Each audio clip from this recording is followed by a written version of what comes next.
Thank you for being here and welcome to another episode of the Choose Strong podcast. I am your host, Sally McRae, and the other host of this show is... I would like to be called guest. I knew it. But my name's Eddie. Eddie, we are the hosts of this podcast. You are not going anywhere. I don't know how many times Eddie has told me after a podcast, okay, I'm good, I'm done, like that's enough. And I think that you are already starting to amass this big following. Wow, I mean, when we were in Leadville, people were coming up to you and talking about the podcast. They weren't coming up to me. I'm just saying. We got some Eddie fans out there, I'm a fan. You were on the top of a mountain climbing. I was sitting in a chair, so it was a little easier to find. I heard that Courtney Dewalter went running up to you to hug you. She did, yeah. She asked if she could hug me. She says, I asked Sally if I said, hey, if I see Eddie, can I go up and give him a hug? I know Courtney and I were talking before, and she's like, I'm totally going to give him a bear hug. I'm like, yes, go and do it. I'm so glad that she did. Well done, Court. And Maggie came up to you, too. Yes, talked to Maggie for great. a bit. Yeah, they were both very happy to be able to rub elbows with you, which is so fun about these aid stations, right? Like, you're just hanging out all day with people, runners, spectators, family, friends, and it's so much fun. But before we dive into more of everything Leadville, I just first want to say thank you so much for choosing to download and listen to this podcast. Typically, when we start recording, I always like to envision like our listeners, like some of you are out on a walk right now. Some of you are running. Some of you are just your morning commute or after work commute. But wherever you are, we are so glad that you are here, and we are loving the community that is being built around this podcast. And yes, I actually want to jump in real quick because I thought it'd be cool to share a couple of the reviews that have been posted on Apple. Oh my God. We have been getting some very kind. Yes. Very kind reviews. First of all, I want to thank you all for those of you that have written a review. Very nice of you. Sally and I read them all and take them to heart. So it's been cool to kind of read through those. And so I thought it'd be cool to share a couple. So I'm going to share 3 of them. Yes. And the first one is from Katie. It says, I could listen to Sally talk all day because Choose Strong is the perfect balance of informative, lighthearted. Sally has an authentic personality that shows in her storytelling. I'm not an ultra runner, but the episodes are still relevant and captivating. So thank you, Katie. Thank you, Katie. Cool. And did you take note to I could listen to Sally all day? I did not. How do you... I was wondering if you agree with that statement. I was wondering if you wrote this, but then it said, I'm not an ultra runner. So I figured, that's not you. But sweetie, after being with me since you were 18 years old, I mean, no truer words have been spoken than you could agree with that wholeheartedly. I could listen to Sally talk all day. Let's get back to that. All right, the next one is from Jamie. She said, this is one of the most inspirational and informative podcasts. Keep them coming, Sally. Very sweet. Thank you, Jamie. And the last one is by Liz. Liz said, this podcast isn't just for runners. Sally is incredibly insightful about running, life, being a mom, and being your best self. She shares the good and the bad of running and life while inspiring listeners to see the beauty in it all. The only thing I want from this podcast is more. If you are looking for an inspiring podcast with humor and a community within the social media groups, this is the podcast for you, and you may just be inspired to run an ultra marathon. Thank you, Sally, for such a great podcast and community.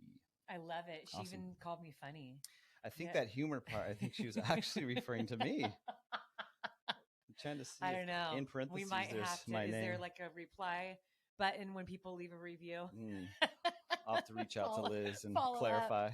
No, but for real, this totally encourages us because I know before we even started the podcast, you and I were really nervous about it because, one, we've never done it before, and we're still learning so much about the production side, sound, all of that. So getting so many reviews it's been very encouraging. So thank you for taking the time to write and to send those to us. Like Eddie said, We read them all. We're encouraged by them. And we do hope to continue putting out podcasts more frequently. I feel like we're kind of in a good cadence lately. Like we've been putting out a lot, and we would love to do them weekly, even twice a week. I'd love that. But all else aside, another way to really support us is through our sponsor, which is the Sally McRae Strength app, which you can find in the show notes here. There's a link. You can join for $1. So you get the whole month, 30 days for $1. Then if you like the app, there's no contracts. You can sign up monthly for $14.99 a month or for the whole year for $99 a month. And you will find a lot of different things in the app, whether you're looking just to get strong. There are standalone workouts in there targeting your entire body. There's follow along programs. So you open up the app each day and it's day 1, day 2, day 3. So 4 and 6 week programs are in there.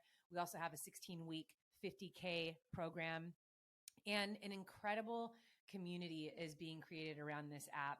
And also the podcast. I really see these two intertwining. So you can check out that community on Facebook, Sally McRae Strength, where people just like you are working toward their goals, not just race goals. And I love that actually 2 of those reviews you read were people saying you don't have to be a runner. And really that is my heart. As a professional runner, I talk about running a lot, but I'm actually not talking about running. And when we started this podcast, the tagline, strong body, strong mind, strong love, is really what I'm after. And that's something that every human can relate to. So our goal is to really reach beyond the running community. I feel like there's a lot of running focus podcasts already out there, and we just wanted something different. So the parallels with life and running are so beautiful, and they just intertwine so seamlessly. And that's really why this works. And so I think that whether you're in the app or you're listening to podcasts, you don't have to be a runner, and we invite everybody to join. So thank you for those that are already in the app. Know that helps support the podcast, and it just helps support Eddie and I and just what we do. Our goal is to continue to create more content just across the board, whether that's social media. We are hoping to create like a legit YouTube series channel that is apart from just the podcast. We kind of want to chronicle some things. So we have some cool dreams and projects in the works. So know that we just appreciate all the support. Let's go ahead and get started with this race recap. Yeah, let's talk Leadville. Let's talk Leadville. And for those of you that are interested in running this race, I'll tell you what, we got a lot of gold nuggets for you. We got some great takeaways, some positive and negative. We're going to talk about the course, crew, prep going in. But overall, whether you want to run Leadville or not, I will be finalizing this podcast with some discussion on mental fortitude, how to overcome challenges, how to keep going when things get tough. And really one of the biggest things that I continually love discussing with people is being okay with discomfort, being okay with pain and letdown as a way to grow, as a way to get stronger. So we're going to talk about that. And I think we'll then touch a little bit on what's going on at the Choose Strong Project, what we're doing moving forward with that, and how you can get involved. So let's go ahead and dive in. Leadville is race number 3 in the Choose Strong Project. If you want to learn about the Choose Strong Project, it's a couple episodes back. It's a super short episode, but this is race number 3 of 6. And all of these races are very close together. They are chosen for very specific reasons, and they parallel different time periods in my mom's life. And so Leadville is known for its extreme altitude. The city itself sits at just a little over 10,000 feet, which is a little over 3,000 meters. So the city sits high. You then, the highest point on the course goes to about 12,600, I believe. So you're looking at about 4,000 meters there. And then the lowest point is only 92 or 9,300 feet. So the race is extreme because of the thin air. And not a lot of people live this high, and not many people that show up to the race are able to spend weeks on end acclimating to this altitude. So before I jump in, because this is usually like the number one question that people ask when it comes to altitude races, they say, how can I get better at racing in altitude? Well, of course, the number one way that you get really good at racing altitude is to train in altitude. And so that is taking some time. If you can get out, I'm not the biggest fan of showing up just 5 days before a race, because a lot of times it's usually like a few days after being in altitude that you also then feel the effects of it. So you can feel good for like the first couple days, and then days like 4, 5, 6, you can feel terrible. And everyone responds to altitude differently. So if you can't train in it, then the other thing that you can do is, yes, there are altitude tents that you can buy or that you can rent, that you can sleep in. I would recommend at the very minimum a month in something like that. And there's all different types now. They are pretty expensive, but there are some places that allow you to rent them. But there is a protocol for just the everyday, people that have families and jobs and busy schedules. And really that is getting to the race as close to race start as possible. And that's the protocol that Eddie and I did. And the reason why is because this project, all our races are so close together. We have kids who need us and our attention, and they have lives and schedules too. And so I knew that I needed to be here up until the day for our kiddos and just recovering. I had to take some time to recover after Angeles Crest 100. So race started at 4 a.m. Mm-hmm. On Saturday morning. We arrived in Leadville Thursday night. Yeah. And I'd say within a couple hours of arriving, my breathing was not great. I had a headache. I woke up probably 3 or 4 times in the middle of the night. And then Friday was like the race meeting, and we had events lined up every couple hours. And I thought this was interesting that the people that we talked to that did the same thing, that flew in, Thursday in mm-hmm. middle of the day, Thursday night, that night, the next morning, they said that kind of the same thing that you were talking about, how mm-hmm. you were breathing, you woke up, your breathing was kind of off. Yeah. Heart and was something racing. About like their chest and their mm-hmm. heart. There was like 3 other people that mentioned that same and thing. Like fit athletes. Like this isn't, it's not a matter of fitness. Here's the thing. Altitude and heat are pretty similar. Some people just do great in altitude. Eddie does better in altitude than me. That's why I was like confused when you guys were all talking. I'm like, wow, I slept like a baby. It was perfect. You did. What was wrong with that? He was fine we were there for a total of 5 days. I did have that Friday, I did have like a small headache, like mm-hmm. in the morning, but nothing like significant. And then it was gone after a while. It wasn't bad. But I did have a little, because I can just tell that the air was thinner mm-hmm. And I have friends like this. They don't live at altitude, and they can go up to 12, 13,000. And they are, for the most part, I mean, you're going to feel the thin air and like breathing heavier. You're moving slower, but they're fine. They don't have nausea. They're not dizzy. They don't have the headaches. They're not, they don't feel like they're struggling while they're out there. And heat is the same way. Some people, even as much as they heat acclimate, just do not do well in heat. So I do believe if you are looking to do a high altitude race, try to put yourself in a situation, even if you can't get on the race course, where you can feel out your body, see how you're responding.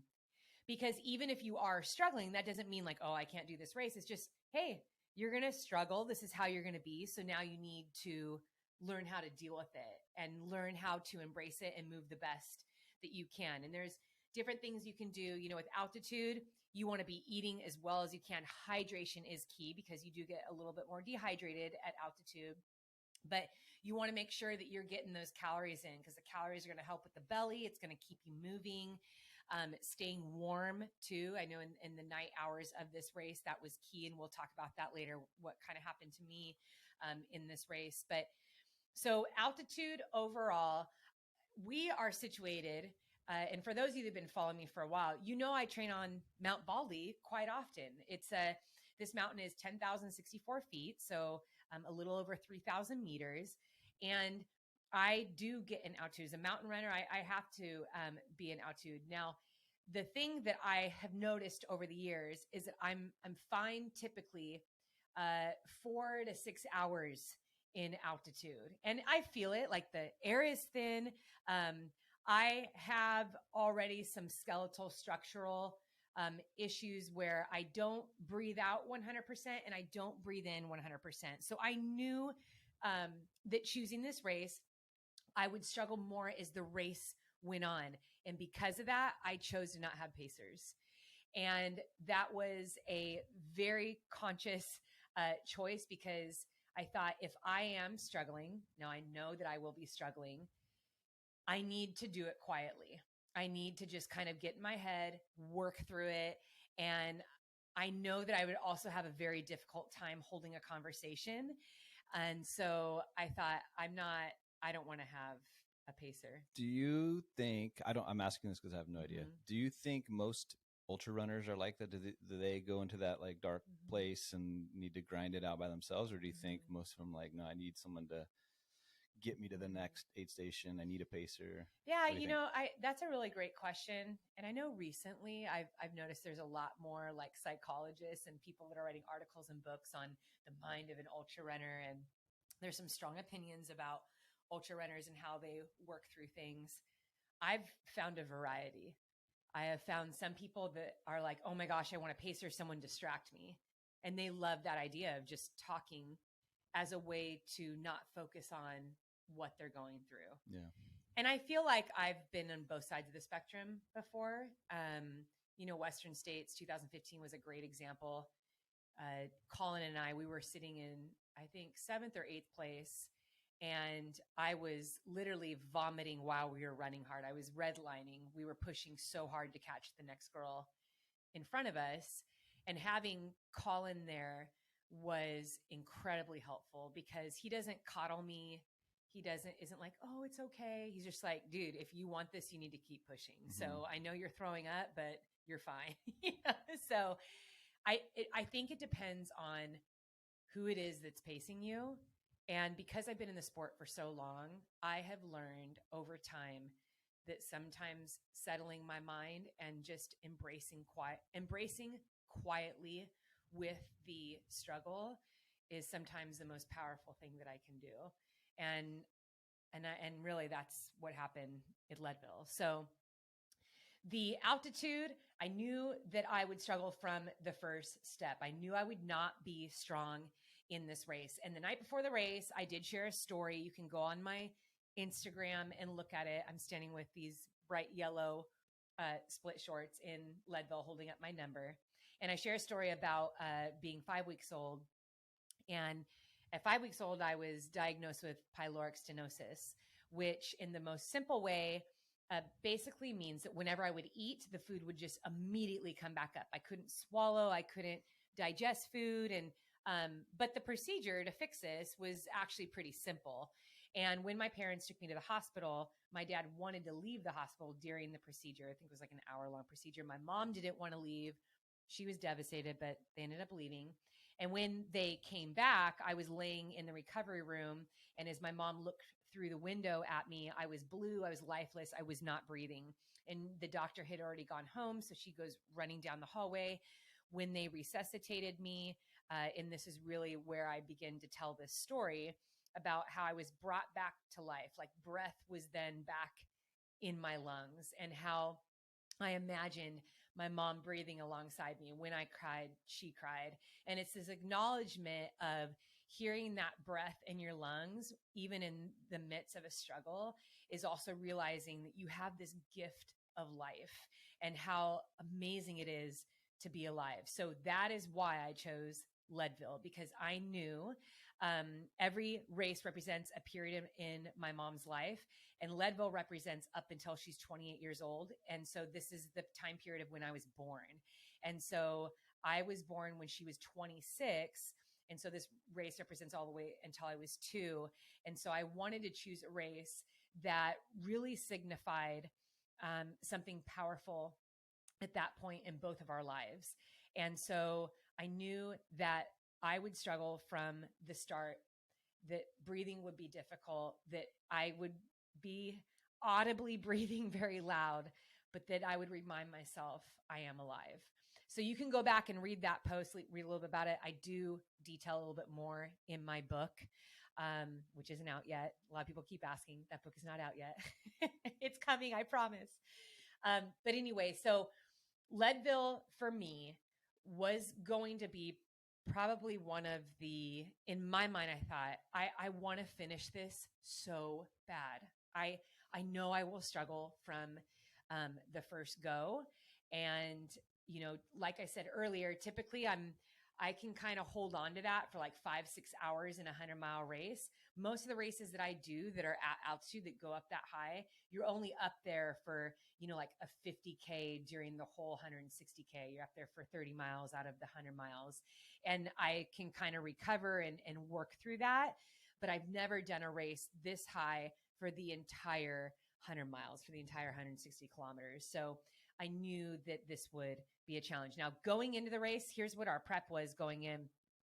The race itself was exactly 13 days after I ran Angeles Crest 100. So everything that I did in between there was just about getting my body healthy, rested, and as strong as possible. So what that looked like for me was loading up on calories, sleeping a lot, going to the O2 Health Lab here in Orange County, where I'm able to get some cryotherapy. I can sit in Normatec boots, a light bed, anything to kind of relax the body, help with inflammation, hydrating like crazy. I felt like I every day I was trying to just drink a little bit more, making sure I had enough electrolytes each day.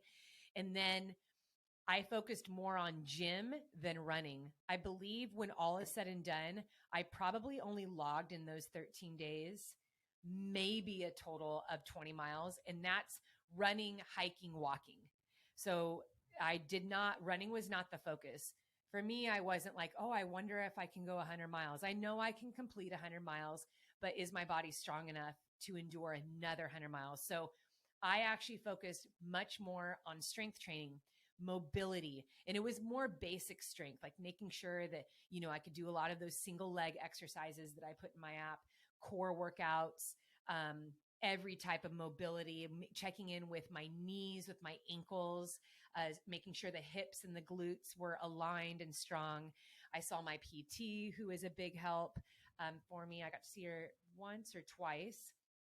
And I think that's about it. Those were the main things. So some days, and I would calculate, I was spending 5 hours on recovery methods, 5 hours on recovery, making sure, like a very conscious effort. Okay, I'm going to take a nap. All right, I'm going to go see my PT. Okay, now I'm going to go and get some cryotherapy and sit in the boots. All right, I'm going to spend an hour and a half in the gym. And my gym workouts weren't like these stellar, awesome, throwing the weight around. It was like sitting on the ground for half an hour sometimes, working through, every joint and limb, and just making sure, that I was recovered. I also had to deal with the repercussions of AC 100. There is this horrible bush out there called a purple poodle dog or something like that. Say that 10 times fast. Right? Purple poodle dog. It's like poison oak on steroids, basically. I'm still dealing with it. Actually, after I said it, I don't know what it is. I said it and I started scratching my leg. It's all over my right foot. Like, my right foot has scabs from me scratching because it's so vicious. So all over my right foot, there's just scabs everywhere. It's up my thigh. It's on my stomach. And then it's on my left shin. And so we were dealing with that. I had some blisters. And one of my knees was a little wonky just because of the overcompensating I had to do at AC 100 and Badwater. So as I for the first time, I don't know if I've ever worn a knee brace before outside of soccer. Mm-hmm. When I was 16, I had to wear one because I collided with a goalie, hyperextended my knee. So that's the last time. That's a long time. It's actually weird, like seeing you wear that. Right? Yeah, like coming at me. Yeah, it was weird. Yeah. So I bought a knee brace, and the purpose was as a precautionary, because I knew that going into the next race where there's a lot of extreme climbing, I needed to have that extra support. So on one hand, it was supporting a little bit of weakness and weirdness. It's kind of in there. It's not like I'm able to run and move and everything, but I think if I had a longer recovery, I probably wouldn't have needed it. But I just wanted that extra support. So that was our prep going in. The course itself, it is 100 miles. There's almost 16,000 feet of climbing, equal descending. It's an out and back. So it's 50 miles out, 50 miles back. The most extreme part of the course is this mountain called Hope's Pass, where you climb pretty much straight up a very steep climb of about 4.5 miles. You hit an aid station at the top, which is just incredible because the aid station is the way they got everything up there is with llamas. So you get up there and there's these llamas just sitting at the top and a full blown aid station, and there's music. It's so cool. I mean, they're playing Sweet Child of Mine when I came up, and I was so stoked. The air is very thin because at that point you're about 12,500, 12,600 feet up. Then you descend to the other side, which is very soul crushing because as you descend, you then have to run out an additional 4 miles to get to the aid station, which is the Winfield aid station, which historically, I'm just going to be upfront with y'all, that's about where half the people drop out of this race. So this is one of the biggest hundreds in the world. I think there's only like 2 or 3 other hundreds that have this many participants in it. I think there's close to like 800, that stood at the start line, which is really big for a mountain 100 race. Now, there are no requirements to sign up for this race. A lot of people make Leadville their first 100. And so you have a lot of people out on the course because it's an out and back. That's also encouraging too. So you get to see the first 50 and then you know what to expect as you come back. The climbs typically in this race are long and the descents are long. And so, and then there's long sections of just like flat running. So it's really interesting the way, if you're going to strategically race this or go for a certain time, you got to be able to run at altitude flat and fast and well. And then you have to be able to climb strong for a very long periods of time. I'd say when we were climbing back up the back of Hope's Pass, I mean, that was one of the most soul-crushing parts of the race because the backside of that mountain is a mile shorter than the front side, so it's even steeper. And we'll dive into that in a minute. So that's a little bit of course preview. You do run on roads. You run through fields, which have a lot of potholes in them. You run I did not know, the biggest surprise for me was how many technical sections were on this race. People always tell me, oh, Leadville's so runnable, it's so fast. So in my mind, I've always thought that there's not a lot of technical sections. And I think it also, technical can kind of be depending on what kind of, like where you're from and what kind of races you do. And I race all over the world. So I'm very well aware of like what a technical race course looks like. And there are definitely sections in this race that were far more technical than I even expected to see. There is 2 creek crossings where the water goes up to your knees, and that's about halfway into the course. It's freezing. It might cause some blisters and some wet feet for some people if your feet are sensitive. And then you do get a change of weather. So at the top of Hope's Pass, we had a lot of rain and wind. And then, 25 miles later, you're dealing with very, very cold temperatures. Historically, the race has been known to be a little bit warmer during this time of year. And everyone that's in Leadville is saying this was a particularly cold year, which if you're not used to racing the mountains and you don't know how to handle cold weather, can get you in a lot of trouble. And so when we checked the weather before we left, I thought I need to throw in like my legit storm gear, which I'm so grateful. And you too, you grabbed your storm jacket. Yep. You have like this legit like Nike waterproof jacket before, which ended up being very handy. So that's the course. Our crew this year was the Bear Performance Nutrition team came out. I think there was like 10 or 12 of them that came out. So they were there. A handful of them stayed with us as our camera crew, media. They're an awesome group of guys. This is a new sponsor this year who have been incredible. They have been documenting every race, putting out updates, which people can follow along. They put out reels and pictures literally live. I don't even know how these guys are able to edit so quickly. Tyler and Drew, Jordan, Lizzie, huge shout out to you guys. You guys are incredible. Yeah, they're amazing. but they have been working so hard, and eventually they're going to string all this footage together from the 6 races into a documentary. So we are super excited about that. We are not saying when it's going to come out. It might not come out till 2023, but the story that they are telling with their camera right now has been pretty awesome. So we had those guys out there, and then of course Eddie and Lucas. Yeah, Lucas. Who's Lucas? Lucas is a buddy from high school. He lives in Colorado, so it was kind of perfect. He just drove up and got to spend some time with Lucas and crew and you, and yeah, it was fun. And he runs. He's an ultra runner too. Yeah, he's ran a couple ultras. But it was just crazy. Like, you guys have known each other since you're kids, essentially. Yep. And so they got to spend that whole day. So that was really fun seeing you guys. If you do not have crew for this race, you're going to be fine. I mean, there were actually a lot of people that I talked to. You know, you essentially really don't need crew, pacers. The aid stations are very well stocked. There's good timing with the aid stations as well. But I'll tell you what, if you do get a crew, know that they are going to have a lot of fun. Wouldn't you say so, Eddie? Yeah, we did have a lot of fun. But now I'm thinking back, if you said you can do this race without a crew, did you need me at all? Yeah, I did. Okay. I did. All right, just checking. Well, here's the thing. Some people, and this is the side note. Some people are a little bit hesitant to do 100 because they don't have crew. Yeah.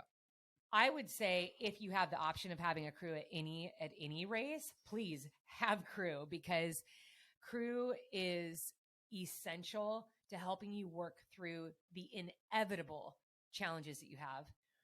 But the race directors always try to encourage runners that don't have crew. So let's say it's a runner coming out of state that isn't able to fly out 3-4 people. I mean, that gets really expensive, right? Yep.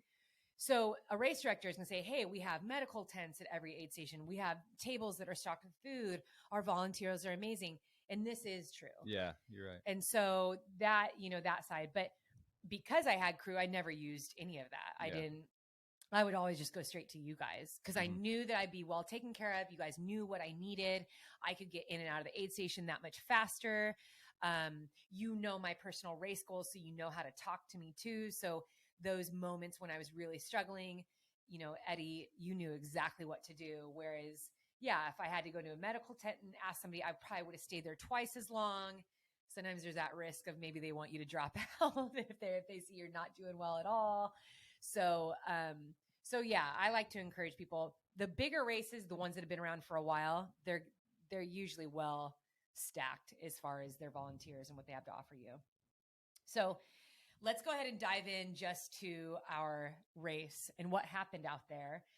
I know a lot of people have been asking about my knees and what happened and some of the struggles that I went through. So I want to take you guys through that, because when I stood at the start line of this race, one of the things that was constantly going through my mind, and I always like to choose 2 words just to help me, refocus, and that was hope and joy. I wanted to, and I loved that Hope's Pass was the name of the big mountain that I had to go over. Yeah, that was cool. I knew that hope was going to be a good word for me, because I really believe hoping with expectation is very different from just like, oh, I hope this happens. And action-filled hope is very powerful.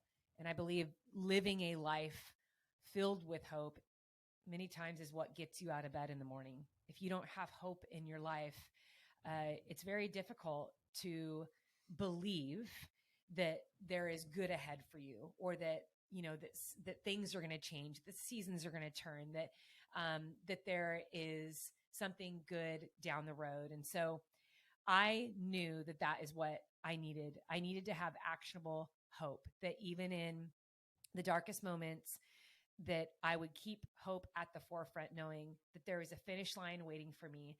And even before the finish line, I knew I was focusing on aid stations. I'm going to see Eddie again. I'm going to see my crew again. I'm going to be okay. And I really did hang on to that. Joy was something that I wanted to have during really the whole event. And I felt that from the moment we arrived in Leadville. The community at Leadville, I mean, the number of people we were able to meet, interact with, I think I cried probably like 4 times in the middle of the race, just because coming into the aid stations was so overwhelming for me. in a good way. But I would come in and just the cheers and the high fives and people calling out my name. I mean, I'm going to start crying right now. I was not expecting that. Mm-hmm. And it was a lot every time I came in. So feeling that support was just so overwhelming to me. And it filled my heart with joy. So the race started at 4 a.m. and this is probably the only part where you start so you're at 10,000 feet and then you descend to like 9,200 feet. So you drop about 800 feet in the first, I want to say like 4 or 5 miles. So it was a good way to start as opposed to like run 400 meters and then you start up a big mountain. So I did feel good those first 3-4 miles and I just cruised. I just kind of found my footing, found my placement. People had said, hey, be careful. You make sure you are kind of up towards the front in the beginning because you hit the lake trails and it's all single track and you can really get stuck in a Congo line. And I'm so grateful that people told me that because it was a downhill. I was like, that's probably the only section that I actually pushed. I don't like getting caught in Congo lines. I think sometimes it makes me run at a weird running gait. And I trip a lot because sometimes Congo lines start to really tighten up and people are running so close on your heels that it's really easy just to not be in a good headspace. It's stressful and I didn't want that. So I got out of Congo lines as soon as we hit that lake trail right away and just kind of cruised in. Mile 12.3 is the first time that I saw you. And that was really exciting. I felt really good coming into that first aid station. What was that aid station like for you? It was stressful because I'm just now hearing this. Let me be honest. No, the parking was kind of a nightmare, and it was like on this really small street.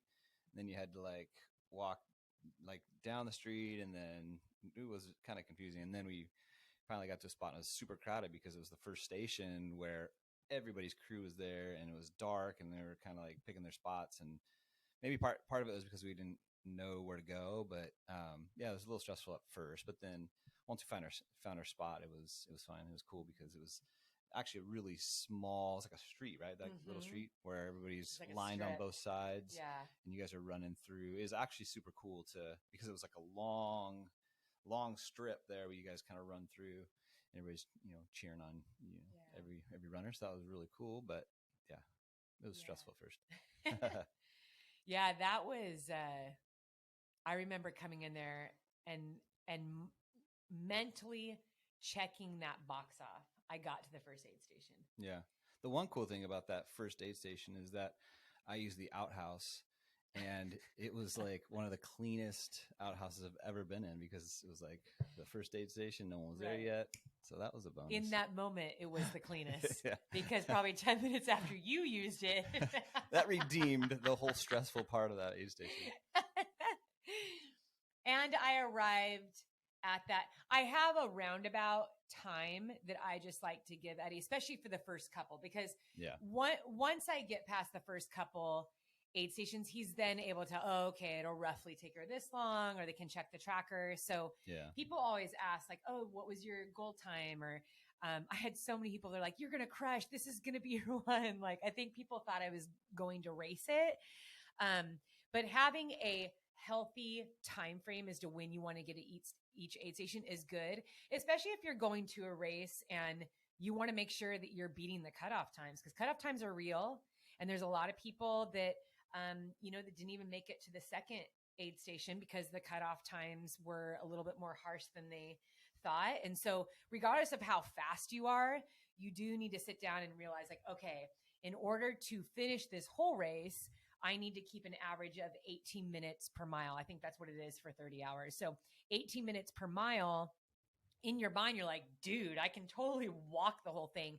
But you have to remember, it's altitude. The weather is changing. You have these massive climbs up mountains. How long are you waiting in an aid station? What if you have a bad fall or you're sick? And then you're in an aid station for an hour and a half. There's a lot of things that start to take away from your time. So for this race, I just thought in my mind, I was like, all right, well, if 18 minutes is the overall, I would love to run, the first half of this race as best as I can. And so I think I had chosen to get into the first aid station, which was like 12 and a half miles, because it was at altitude. I was like, if I got in there 2.5 hours or under, I'll be stoked. And I think I got in like in 2 hours. Yeah, you were right around 2, I think. Yeah. So I knew that I was in a good spot at that point. And then after that aid station, we did quite a bit of climbing. And here's the cool thing about an out and back. As we started to climb up this little mountain, kind of like a Jeep truck trail, I realized I have to come down this. So I'm taking inventory of every section of this race as I'm going out. Okay, this is what I'm going to be doing at night. Okay, this is going to be a long descent. And I'm telling myself, okay, you need to save your legs for this. You want to be able to run down this. Okay, this part is going to be really technical. And it's funny because, people are always like, what do you think about in a race? Don't you get so bored? I'm like, honestly, hundreds go by so fast for me because I'm constantly calculating. I'm taking in information. I'm staying aware of what's around me. And then there's runners everywhere. Because there's so many runners in this race, I was always running with people, and it was really fun. I met so many people. It was really cool just making new friends while I was running. And let's see, I think it was mile 26 when I saw you again. The second. Was that outbound? Outward bound. Yeah, outward bound. So outward bound, you're now at a marathon. And that section between May Queen and outward bound. So, it would be a solid 12-ish miles before I saw Eddie again. That section was pretty good. Like you could run it pretty well. There was some long climbs, not too technical. And I found myself, eating really well. That was a big thing for me. There were moments where I did not want to eat. I wasn't hungry. I wasn't thirsty, but I kept telling myself, Sally, you're at altitude. And so I was just doing these little tiny sips. I think being at altitude, almost drinking as if you're taking in fluid like an IV. So I do really little sips every few minutes, tiny, tiny little sips to make sure that I was staying hydrated. And then I was taking in a lot of G1M, which is Bare Performance's, their endurance liquid. It's great because it has good electrolytes in it, a really good mix of electrolytes, and then a good mix of carbs and calories. So, and because this race was cool, I think I only took one salt tab the entire race. Yeah. I only gave you one. That was towards the end of the race. Yeah. Really. And that's because what we'll talk about later, I was vomiting uncontrollably, but, and I need to replenish. But I think overall I was able to just take in a lot of that, calorie dense liquid. And I think when you are in extreme heat, extreme altitude, your system is working so much harder to digest food that I stay away from the heavier food. So I'm not eating like the Strupel waffles or peanut butter sandwiches or anything like that. I'm trying to eat things that are very easy to digest. It's not going to make my system have to work harder. I made you a peanut butter sandwich. I Probably. know, it was so sweet. What mile was that later on? Like, I'm like, so you know what? proud. I guarantee she's going to want this. I know. I laid it out there and you're like, I offered it to you. You're like, no, I don't want that. Yeah. I'm like, it was awesome. like all wrapped up, all cute. Yeah, too. I made it. I made sure. Yeah, it was nice. Whatever. Whatever. Whatever. That's like the life of a crew, though. You do all this prep, you do all this stuff, and your runner tells you all these things that they want, and the runner comes in like death, and they're like, "Get that away from me." It was pretty cool because I had fun. I had like whipped out my pocket knife and tore open the peanut butter, and I, scraped the peanut butter off with my knife. He's still talking about it. He needs some credit here. Eddie, thank you. Do you still have it by any chance? What? No. Did you bring it home? Yes. No, that G1M, you were really, that every aid station you filled up with that, and you had a lot of coconut water. Yep. And coconut water seems to be the consistent theme too. Yeah, so you're good with G1M that. and coconut water. Yeah. Coconut water is great because it is a little bit of added electrolyte, but it's not so calorie dense. So sometimes when my belly is not good at all, I'll just take little sips of the coconut water because it's just light.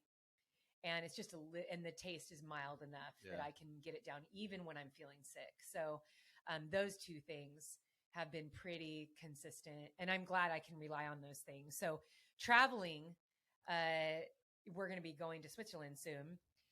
we're just bringing the powder, and then we know we can find coconut water pretty much anywhere we go. Yeah. That has been a reliable nutrition plan for us. So after I got to Outward Bound, oh my goodness, let's talk about Outward Bound aid station. Yeah, that one's cool. It was super long in the field. This race that one's pretty iconic. I feel like a lot of the documentaries that are out there for Leadville 100, a lot of them showcase their runner running through this field. Yeah. And I was so excited to get to Outward Bound because I've always been so curious, like, what is this field that suddenly all these runners like go through? And believe it or not, there's actually a lot of potholes, like gnarly potholes. Like you will break your ankle if you are not looking at the ground and paying attention, because they're legit holes. It's not just like a groove in the dirt. Like there's grooves in the dirt everywhere, but these are holes that are like so perfectly fitted for your shoe. Well, when we crossed over kind of that strip, we crossed over to the other side because there was an opening so we can set up over there. And just walking across that, like there was like a mini ditch, and then like grass kind of growing over it. So you can't really even see it until you put your foot there. So it's kind of sketchy to run through. And you run out of that, I'd say, for over half a mile. It's a long stretch. Yeah. So we come off, what happens before you reach this aid station? You come off this descent called Power Line, which I was running with this guy, Brian, who's a soccer player. Brian, if you're listening, hello. I had such a great time running with you. He's a former pro soccer player. And we turned the corner to run down Power Line. And we were actually talking about the Leadmen. Now, the Leadmen are these incredible athletes who just a week before, they do the 100-mile mountain bike race on this course. Certain parts they change just because it's not fit for a mountain bike to go on, like around the lake. But we turn the corner at the top of this ridge, and I look down. It's power lines, all power lines, but it is this steep drop. I couldn't believe it. And Brian says, "Oh yeah, the mountain bikers go down this on their bikes." I was like, no way. Like, this is gnarly for us to run down. So you run all the way down this thing, which I want to say is almost a mile long. Then you hit the road, and you run on the road for about 1.5 miles, 2 miles. And then you get to the Outward Bound aid station. So when you're on the road, you see this aid station in the distance, and it literally just pulls you along. You are anticipating, you're hearing the noise and the cowbells and the cheers. I mean, cowbells are like so iconic to trail running. And when you hear that cowbell, it is just like, it is the ring of hope and comfort and joy, because you know that you are going to be taken care of. You're going to see your crew or your drop bag. And that just pulled us along for like a half mile. I ran with Brian all the way in, but I was not expecting what I did when I ran there. And I think that was the first time I kind of welled up with tears as I came in to that aid station, because it was a thunderous applause and cheering and yelling. And you run through all these people, you run under this arch. And as I see you, as I'm going down, I see Courtney Dualter on the left of me, and she's wearing this huge jacket with 2 beer bottles on it. So I run over to her and I hug her, and we have a little chat, and I'm just like laughing. It was so great seeing her out there. And then I go over to Eddie and the crew, and we were in and out pretty quick. I feel like I had to, was that where I put on my knee brace? No, you put it on later, but okay. Yeah, you weren't in that one very long. We just kind of filled your bottles up, and you said you're feeling good, and kind of explained what was coming up. Oh, you were very insistent on me eating. Yeah, you had a half avocado and a banana. Yeah. You were like, no, you need to eat. Yes. You need to eat, which I so appreciate about Eddie, because one of the things that I've learned about myself, which is just something that I know I'll always have to work on, is I'll have a race plan. I'll discuss stuff with him. But as the race goes on, I'm laser focused on covering terrain. That's all I care about, is I need to cover this terrain. And if I feel good, 30 seconds in an aid station and I'm out. I do not like lingering in an aid station. If I don't have to be there, I am out. And I think many times when I already know what my nutrition plan is, I'm like, just put it in my pack. Let's go. Here's my bottles. I'm out. Okay, give that to me. I'll eat it as I'm running. But the longer that I stay, I feel like it, the more dangerous it is. I think you even tried to get me to sit, and I was like, no, I feel good. Like, you're like, okay, then you need to eat this avocado. You need to eat this banana, which saved me essentially, because having some solid food early on in a 100-mile race is gold, because it's almost undeniable that as the race goes on, it's that much harder to get solid food in. Yeah. Your system's just mad. It doesn't want to digest a bunch of food. So if you can fill up on the calories early on in a 100-mile race, do it. And do it with stuff that's easy to digest. So we're big on the avocado, noodle soup, and bananas. Those are, I feel like, are like those are your three go-to right now. Those are my go-tos right now. Good fat, good calories. We got that potassium in the bananas, which help with cramping. So I left that aid station and I linked up with my new friend, Randy. And I want to give a shout out to my friend, Randy. She is an incredible runner. She's a mom of 5. And as we were running along, she started to share with me how she lost her mom from cancer. And we ran many miles. I think we ran for like a few hours together after that, but really just shared her Choose Strong story with me. And I think I welled up a little bit with tears, because Randy has so much joy and loves running, and really had a great relationship with her mom, Rhonda. And she knew that my mom's name was Diane. And so she said, Sally, when things get tough, we know that Rhonda and Diane are going to be helping us up and over those mountains. And so it was really neat to share those miles with her. And that, I actually got that a few times throughout the race. People would come up next to me and just share their stories in the middle of the race. And just like Angela's Crest in Badwater, it's those moments that really keep me centered, that remind me why I do what I do, and how those are the things that make the running fulfilling and make this whole project what it is. I'm not looking at how close I can get to the top of the podium or a certain time, but something bigger, something a little bit deeper. And I don't think there was a section of the course where I wasn't feeling that project really hit home with me in my heart. And so that was super cool. So we got out. I don't think I saw you again after that. I don't see you for, gosh, was it like 20 miles that I saw you? Because I didn't see. Yeah, I think it's like almost 20 miles. Was it? Yeah. Because it's Twin Lakes. No, because from Outward Bound, another 12 to get to Twin Lakes. And then I don't see you after that for like 20 miles. Oh, yeah. That's right. So then we get to Twin. So I felt pretty good. Yeah, you felt good at that one. I felt good when I came into Twin Lakes. You know what? I did put on my knee brace at Outward Bound. At Outward Bound. Now that I remember it, because I came into Twin Lakes wearing it. Yeah, you're right. You came down that hill and you had it on. You're right. So this is where I put the knee brace on as more precautionary. I was feeling the knee that was a little bit weaker from AC 100, having to do that super weird hike after my quads had blown up. And it just didn't feel great on some of the climbs. And so I said, my K-tape keeps falling off because I sweat like a horse. I couldn't keep the K-tape on. I probably should have bought that spray, that adhesive spray. And so we took out that knee brace and I threw that on, and that thing was hot. It was heavy. It was hot. And I'd say probably after about 10 miles, I could feel it just digging into my skin.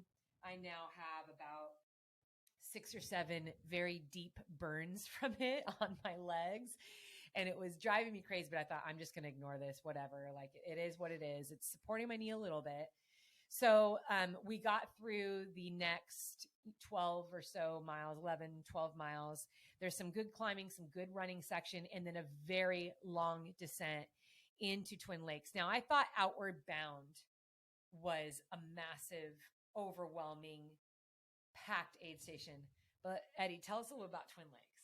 Twin Lakes was awesome because two reasons. Because one, you come down, like you just said, you kind of descend the side of that little mountain thing, and then you get into the start of that super long aid station. It does like this whole U, right? Like goes all the way around, and then you're back out the other way. Like throws you back on the course. Yeah, I mean, but it's so long. It's so fun because there's just tents and people, so this is the aid station where we can't see you, because you go out, you go Hope's Pass, you hit that turnaround, you come all the way back, and that's a 25-mile plus you used section. to be able to go to Winfield. They took that away anymore. So that crew used to be able to see you after you climbed and descended Hope's Pass, and then you had to turn around and climb again. But they took that aid station away, so you can't. So people just park it at this aid station. For 5-6 hours, literally, or longer, and they have pop-up tents, this lining, and they got barbecue. I mean, it's like a party out there, and because people are there like all day. And there's food trucks, and there's music, and I mean, is it a village? It's like it is legit like a little village. It's a little town. Yeah, it has like a little marketplace, and you can get some stuff in there. What did you get? Did you go shopping or get some coffee or? So this is the second reason why I like this place, because they had so many options, and it was perfect because you chose hope and joy for this race, right? And we got there at like 10 a.m. So this is 6 hours after the race started. Yeah. Mm-hmm. And so Lucas and I were pretty hungry, and we knew you weren't going to come in for a couple hours. So we're thinking, all right, let's go grab something to eat. So we saw like this little shack that had breakfast burritos.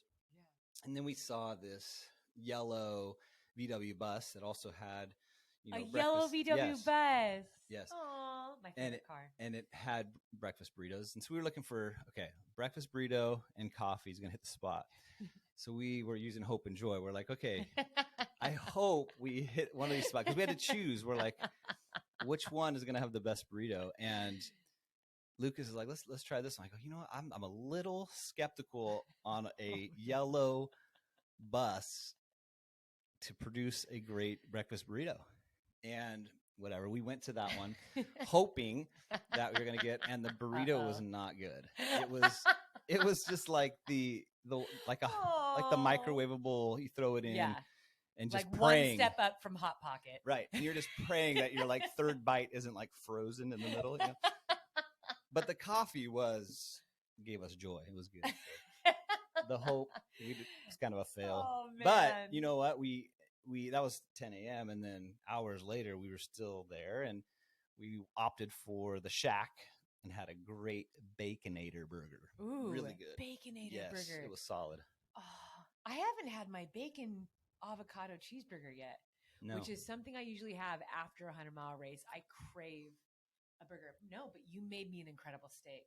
Yeah, I think that's why I'm satisfied. Anyways, yes, so that was our hope and joy for the race. So you guys were there for a while. In fact, I remember as I descended into that aid station, same thing, overwhelming, loud. It's just so loud, cheering. Yeah.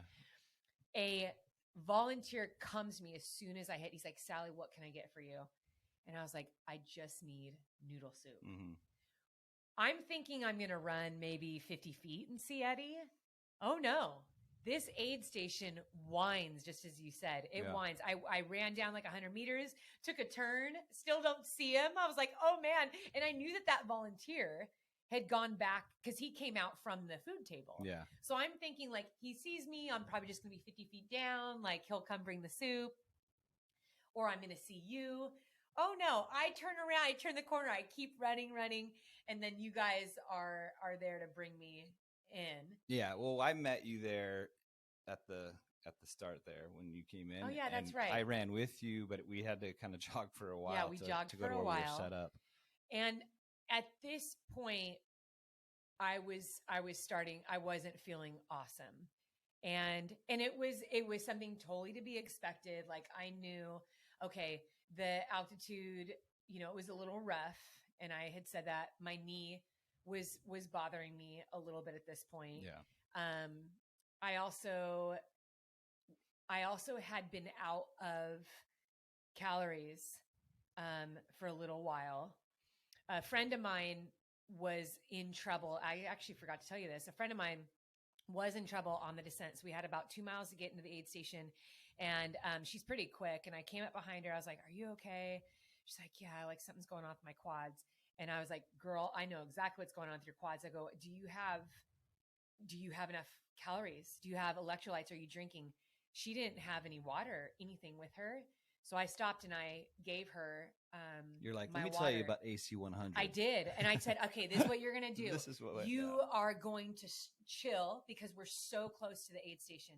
Do not bomb this descent. I know that I'm sure because she had some time goals and stuff. Yeah. I know that that's what you want to do. And it's hard to pull back right now, but right now we're going to save your quads. So I gave her, I had some water in my flask. I had her drink that. And I said, just chill. Don't beat up your quads. When you get into the aid station, load up on electrolytes. Load up, because if you are dehydrated, your quads are going to be the first to go. And that's essentially what happened to me at AC100. So we kind of did that. So when I got into the aid station, I wasn't feeling great. I was pretty depleted. And I thought, okay, I'm about to go climb the biggest climb of the course. This is the most challenging part of the course. And I did take my time there. That volunteer ended up finding us. Yeah, he ran down the chute to find you. He ran down the whole chute to find us. Cool. I mean, this is, again, the volunteers at this race are next level premier. Yeah, they were awesome. And he gave me the soup. So I did eat a lot of that. Yeah. I ate some banana. I think you gave me an extra G1M because I knew I wouldn't see you for a while. And I knew that my drop bag had G1M too. So that was really good. And then I left that aid station and you run through this meadow. It's so beautiful on your way to Hope's Pass. And so I leave this amazing energy. I remember thinking like in my heart, like, oh, I just want to sit in the chair and take this energy in because I was at a little low patch. But I thought, okay, I'm going to eat. And I made myself kind of go slow leaving the aid station. I did like a run walk for a mile. And in fact, I think because I was having such difficulty breathing up until this point, so we're like 45 miles in. Does that sound about right? A little less than that, yeah. 42 maybe. Yeah. I knew at this point, I was probably only like 60K in, 62K in. I knew that I needed to slow down. And so from this point on, the rest of my race was a run walk. I could run for like 5 minutes and then my heart rate was through the roof. I'd get a little dizzy and then I'd need to power hike. So, and I embraced that. I knew that before I even signed up for the race. That was going to be my strategy. In fact, this is also why between AC100 and Leadville that all the running that I did was walk running. I wanted to power hike strong. I wanted to see how quick and well I could move per hour. I think I did one of my training days. I said, how many miles can I get in 1 hour if I do like a run walk? And the goal was to do like 6 miles in an hour, purposely like forcing myself to walk. And I was like, okay, that's good. Now translate that to altitude. That's going to bring it down to about 4.5, 5 miles per hour. So I was trying to do some calculations and I knew that if I could keep that, I would be finishing well under the cutoff time. I wouldn't have any stress. And at this point in the race, I was making very good time, like very, very well under the cutoff. I didn't, I was never stressing about cutoff times. As I went into the meadow, I realized, oh, this is where we're going to have the creek crossing. So we crossed through this creek. It's freezing cold water. And for some of you listening, I know the first thought that you're having is like, oh my gosh, aren't your shoes and socks all wet? Isn't that going to give you blisters and rubbing? Well, I was wearing the brand new Zagama Nike Trail shoe, and this shoe is incredible. I did a photo shoot in it a couple months ago. The photo shoot in one day, we ran, I think, 23 miles in this shoe. So I was very confident in it. I knew that it would be a great shoe for Leadville. I think I either got I got something in the shoe. I don't know if it was kind of like dirt or sand or something, which then ended up rubbing raw several parts of my feet. By the end of the race, I had like a bunch of like burn rubbed raw areas on my foot. Outside of that, the shoe did great, but typically trail shoes do drain well. And so it wasn't an issue for me. I typically, my feet usually always do well in water, whether they're wet. And I knew that because it was such a short time in the water and now we were going to climb, I thought my feet would be okay. And they were, for the most part, they were fine. after you do this creek crossing, you then begin the ascent up Hope's Pass. And that ascent is a lot of steep climbing, a lot of switchbacks, a lot of rocks. And I knew before leaving the aid station, remember all the rain gear I grabbed from you? Mm-hmm. I said, this is where we're going to hit rain. The day before Leadville, it was like 80 to 90% rain and lightning. And it was supposed to start between like 11 and 12. And so I was so grateful. It was like holding off. But then we're starting to see these clouds come in. I was like, oh, perfect. The storm's going to hit right as I hit the top of the mountain. And I'll tell you what, it did. Yeah, we can see from below. We're like, oh man, because that's where the clouds were just kind of settling. It was kind of dark. Yeah. Man, you're getting the storm up there. Yeah. I'd say, so you're like climbing inside this forest. It's like a fairy tale land. I thought for sure I'd see Tinkerbell as I was climbing up. It's so beautiful and green. And there's this rushing river next to you as you're climbing up. I mean, it's next level beautiful. If you have a chance to hike Hope's Pass, I highly recommend it. Now, at this point, we've already had over 40 miles on our legs. So the climb, of course, is very laborious. It is not by any measure easy. There aren't any flat sections up this mountain. There isn't like a stretch of flat. You climb the entire time. It's about 4.5 miles.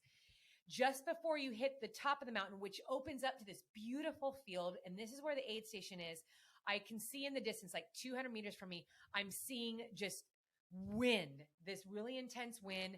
I know it's raining. You can feel the temperatures have now dropped. And I have learned over the years, being a mountain runner, that you do not put your gear on when you're already cold. You should do it before. So watching the weather, being respectful of mountain weather. Mountain weather changes on a dime. It can be sunny and then all of a sudden like flash flood. Or it can be sunny and then all of a sudden it's lightning and snowing. Like, you don't mess with mountain weather. And the higher you go up a mountain, especially, and in the later in the day. So this is now afternoon. There was already a forecast to a storm. So before I came out of the forest, I stopped. Oh, and I forgot to say, I'm now climbing so slow. I want to say a solid 100 people passed me on the climb. I could not believe how slow I was moving. I just could not breathe. I mean, I just had a really difficult time. So this was Hope's Pass. Was humbling pass for me. It was so humbling to be moving so slow. I mean, seeing people that I hadn't seen since the start. Like, and it was because of your breathing, or was it some of your knee too, or the knee hurt, but I kind of put that into a different compartment in my mind. Yeah. I was like, we're just climbing with this. Yeah.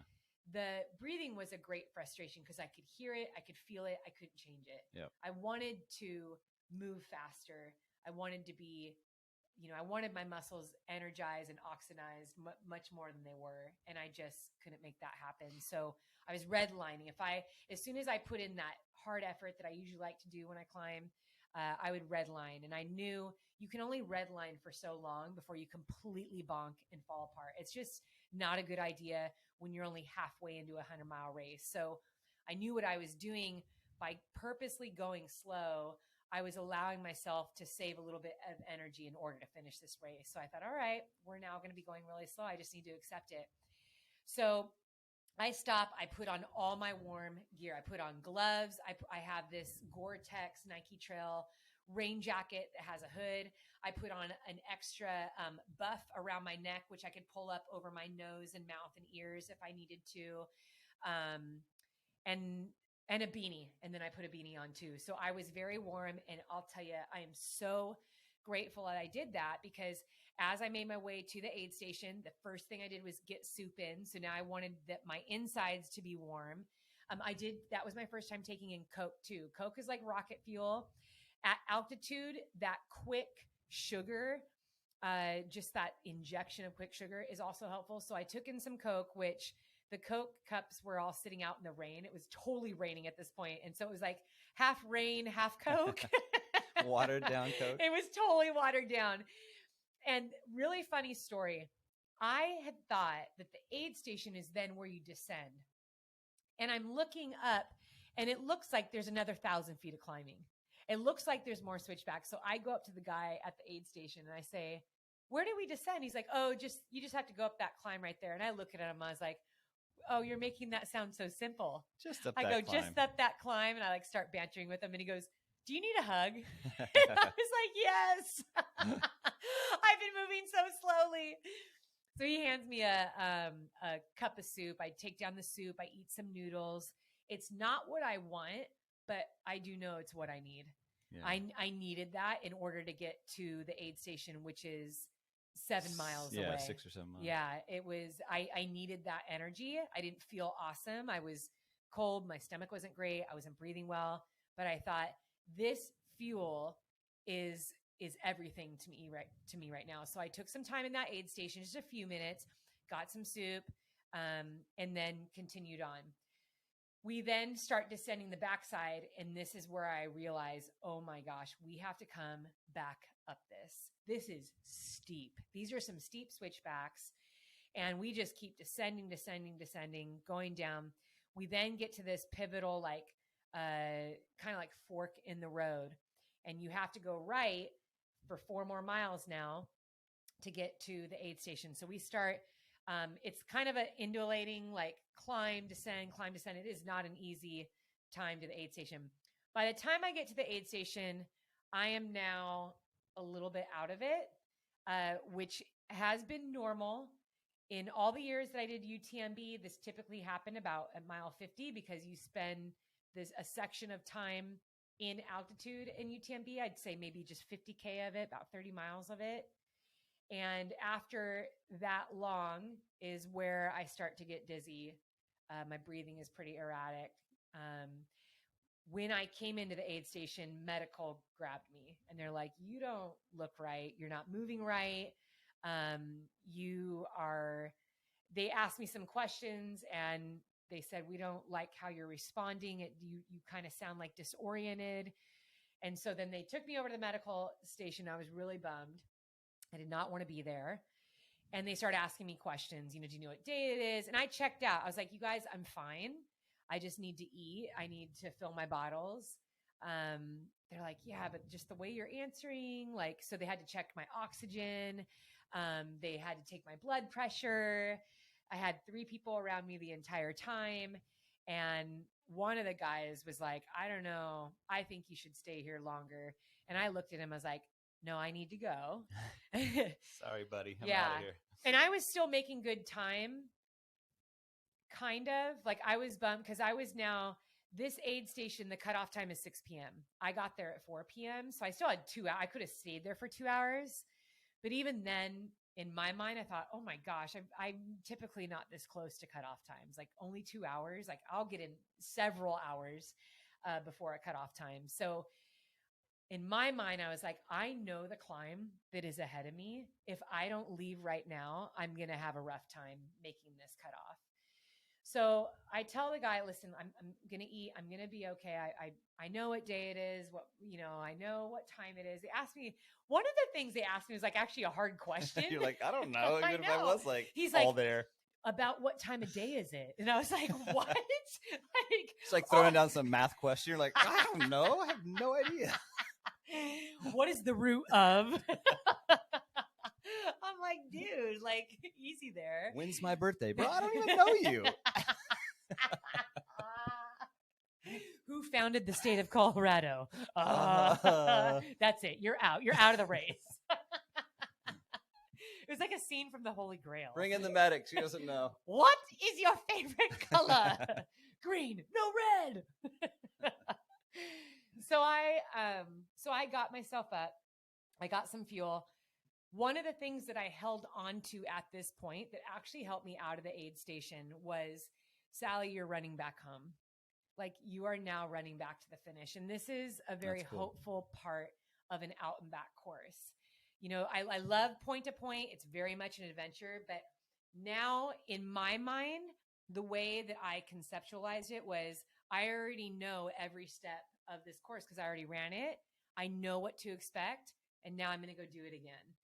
And so I made my way out. Now, this is also the section where, because it's out and back, you are passing a ton of people. And so this was really fun. And as time goes on, you're seeing people working so hard. to make that cutoff. So as I got up like an hour up to the aid, an hour out from the aid station, you know, I'm hitting people that are like 5 miles from that aid station. So they're moving. And I was about 5 miles out from the aid station, about mile 55 now. So we're like 87, 88K into the race.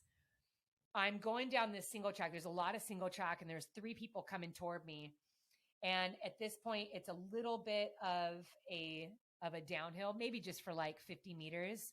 And as soon as I look up at the 3 coming at me, I trip. And I trip so hard, I don't even remember tripping. Like all I remember is just being on the ground and in a world of pain. And my first thought is, please do not have any broken bones. Like I was kind of afraid for my arms because, you know, that's usually what you use to stop yourself. But I don't even remember being able to really stop myself. I kind of ripped up my arm. I could feel that it was bruised, but I lay there flat on my face for a second. I roll over, and the 3 that were coming at me, there's a guy in the front, and I'm so sad I didn't get his name, but he was so kind to stop. And these are people working hard to get to Winfield. Yeah, they're moving. They don't have time to stop, but all 3 of them stopped. Are you okay? Are you going to be okay? And this guy, he's like, let me help you up. So he helps me up. And I was so grateful. I mean, I had blood pouring out of my knee, but I was just happy that nothing was broken. In my mind, I thought, okay, nothing's broken. We're okay. We can deal with blood and bruises and things like that. That's not going to inhibit my running gait. But I looked at him, I was like, you guys have to go. You got to go. You got to get to that aid station. Thank you so much for stopping. I mean, the kindness out on the trails, that is the heart of ultra running right there. Yeah, that's cool. Because, you know, these few people could have been like, dude, sorry, I hope that you're okay, and kept running because it's their race. Like they want to stay in the race. But so the 3 people that stopped for me, if you are listening, thank you so much for your selflessness and your kindness, because it really meant a lot to me, and you didn't have to do that. I genuinely would have not been offended if they would have kept running. Going. Yeah, because I knew at that time how critical it was. And as soon as I assessed myself and knew, okay, I don't have any broken bones, I'm going to be okay. And here's the deal. Here's my secret. When you take a fall on the trails, because it is a part of trail running, the majority of the time people are fine. Now, there are some pretty crazy stories we hear of people, you know, falling and having some big injuries, but I've had a handful of really hard, just flat on my face, pounding onto the ground. It kind of rattles you from your core. I mean, it throws you off. So you think about it, on one hand, it feels like someone's just picked you up and thrown you on the ground, like slammed you on the ground, but you've done it to yourself. My trick is get up as fast as you can. Do not stay and sulk or evaluate for too long. If you can get up as fast as you can, then typically you're going to be okay.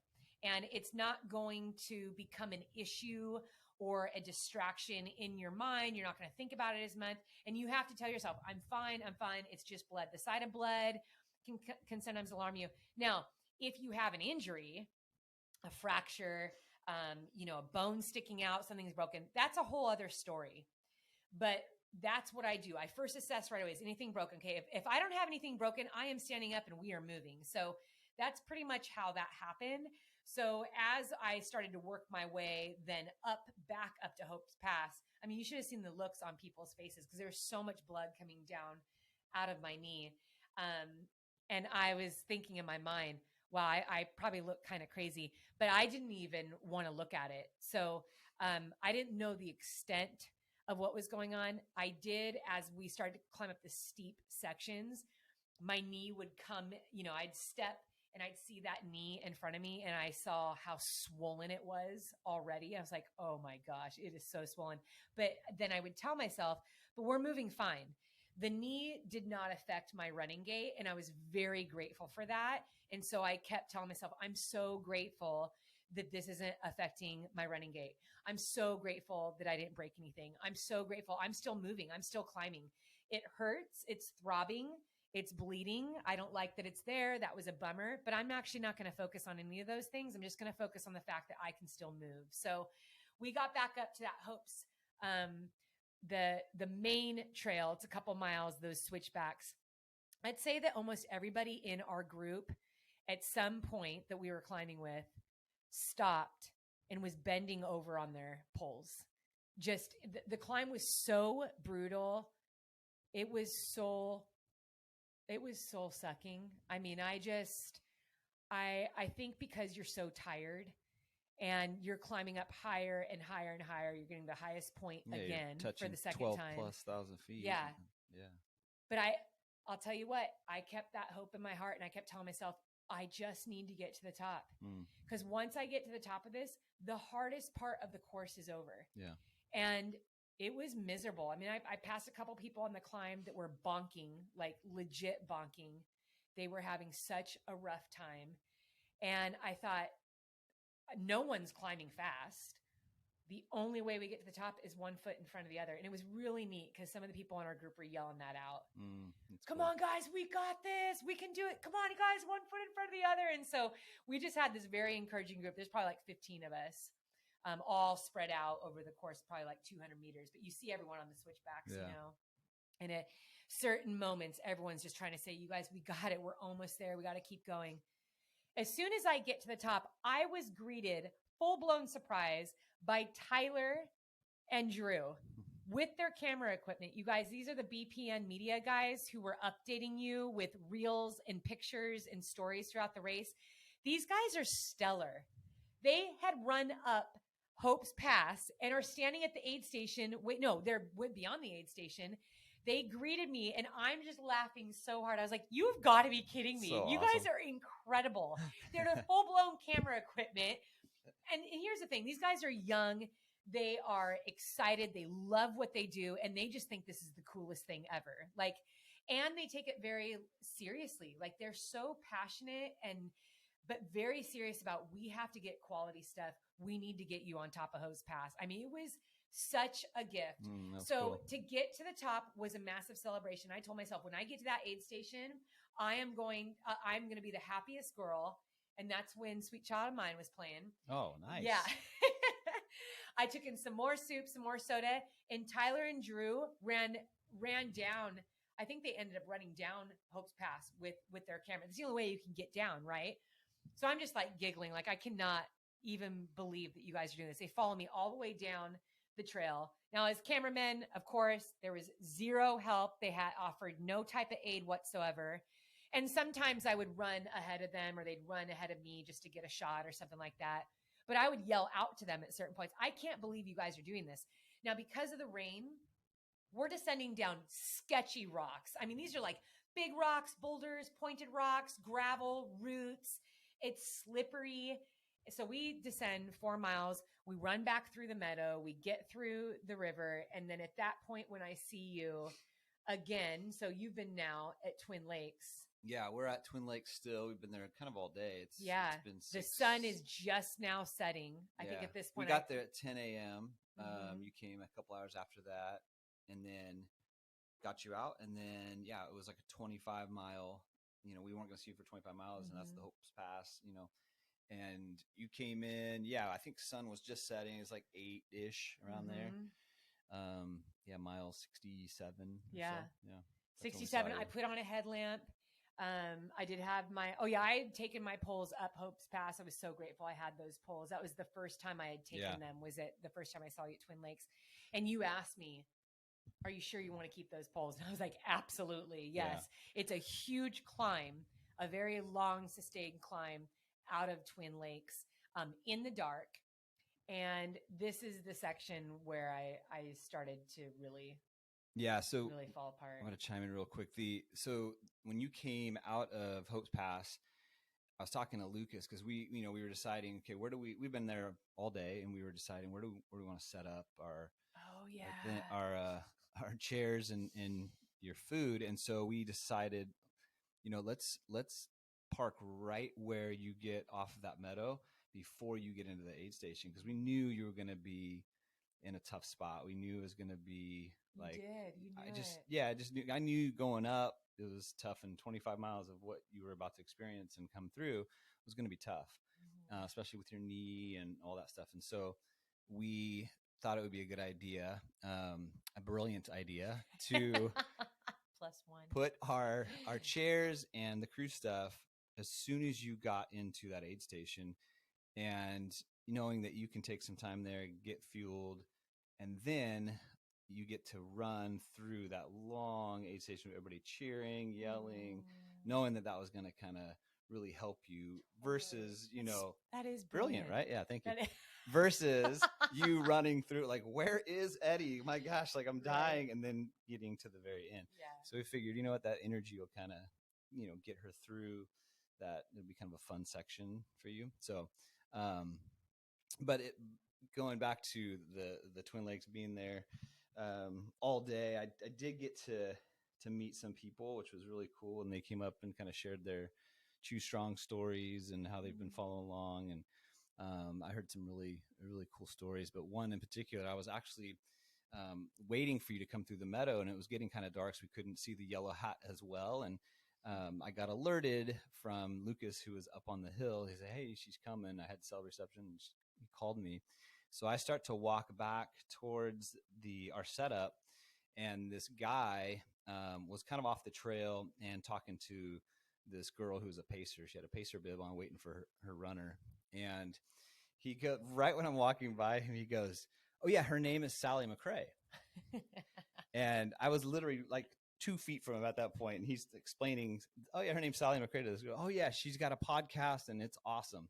And I'm literally walking by, and I turn around and go, "Totally agree, totally agree." He looks back and gave me this look like who are you? Like, who's this guy interrupting my conversation? Totally. He like looked back like, and I go, "I'm her husband. I have to say that." And he goes, "What? Are you Eddie?" Oh, and look, see. Oh yeah, Eddie fans, people. Eddie fan. Yes. But he came over and we started chatting, and his name's Chris, and it was actually really cool because he began to share how he heard, or kind of how he found out, who you were on a podcast. And he said, "I was listening to Sally on a podcast and on my way home from work, and I had to pull over twice because I was crying so hard."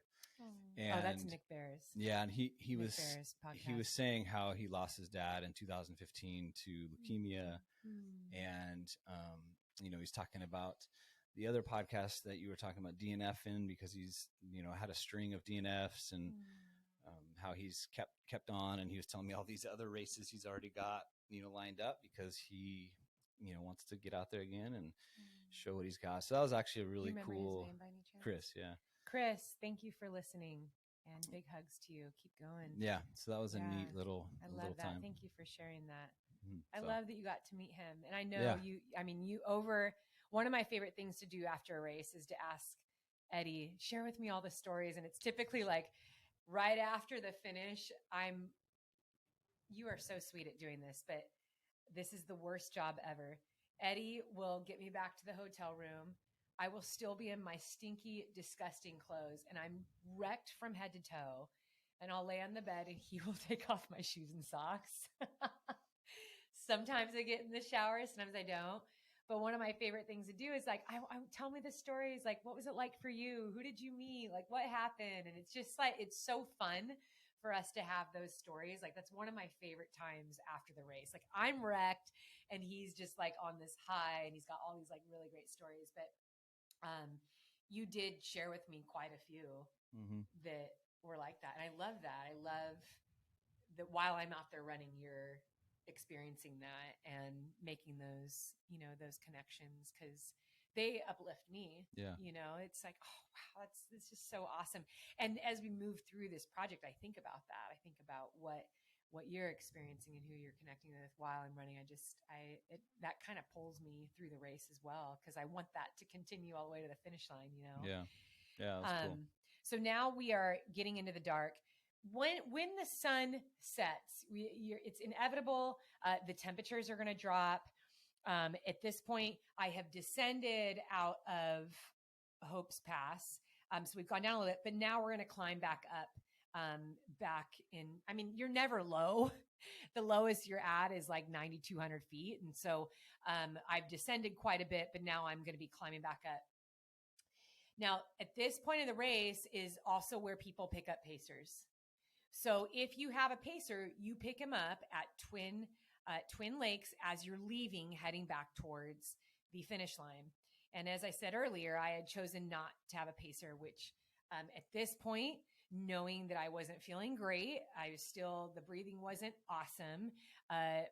Both of my knees hurt pretty bad at this point.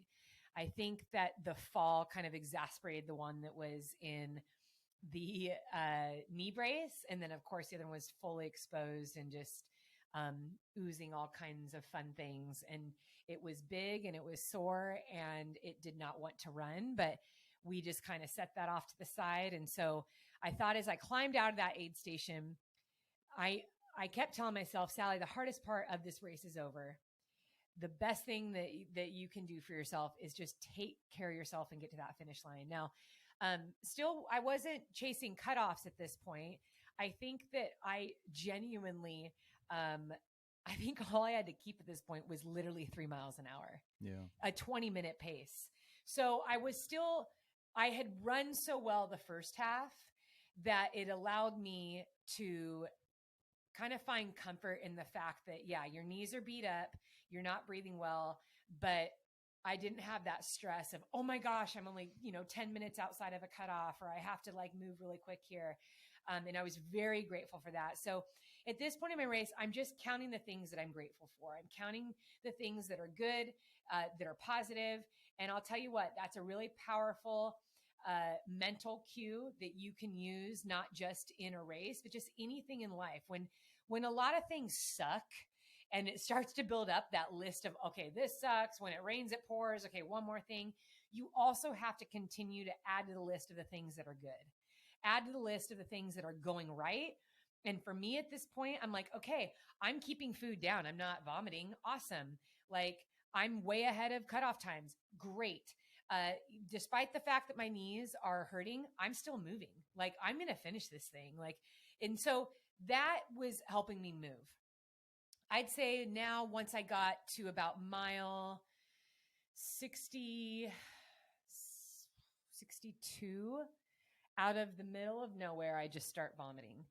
And right before that, I'd say about 20 minutes before that, I noticed that I was suddenly very cold. In fact, I was wearing gloves. I was wearing 3 layers and a jacket. I had put my beanie on and I was shivering. And I told myself, okay, maybe I don't have enough calories. So that can happen. If you don't have enough calories in you, regulating temperature is that much harder. I knew I would be coming up on an aid station, but instead I ran up with these guys. And at this point too, everyone has pacers. And I knew I'd be around a lot of people because this race is so big. That's the other reason why I don't want a pacer. I'm like, dude, I can actually run with people if I want to, because there's so many runners in this race. I know I'm not going to be top pack. And a lot of people are going to have pacers. So there's going to be a lot of people on the trail. And I was right. I was constantly passing groups of people, running with groups of people, running with other people's pacers and joining conversations. That was really awesome to help keep me move. But as I was doing that, I was like, man, I'm not feeling well. And the sweetest thing was every time I ran up to a group of people offered me stuff. Hey, Sally, do you have all your food? Do you need anything to drink? And at this particular point, the group that I had ran upon, I said, you know what, actually, I could use some calories. Do you have something sugary? I knew I needed something that was going to hit my system fast. So this guy hands me some sugar blocks, some of these gooey sugar blocks, sports blocks. And I take one down. It takes me a long time to eat this one block. And when I realized it was taking me so long just to eat it, probably 5 minutes to eat this little 1-inch block, I thought, this isn't a good sign. My system is kind of shutting down. I'm freezing and I'm trying to digest something and I'm slowing down in my pace. I just started to pay attention to all the signs. Within 10 minutes, I start projectile vomiting and that doesn't stop. I think I vomited at least 10 times. I had nothing left in me. I mean, I was vomiting up the lining of my stomach.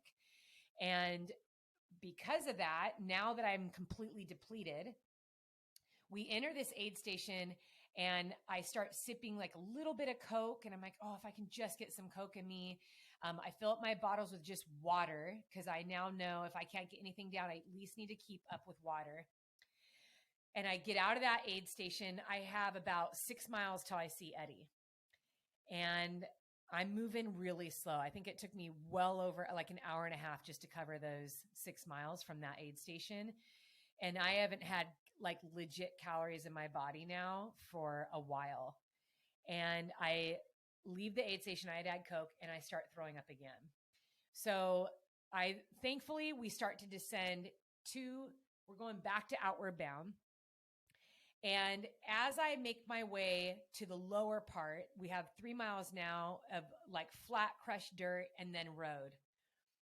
I'm so depleted. I'm so cold. I start falling asleep while I'm running.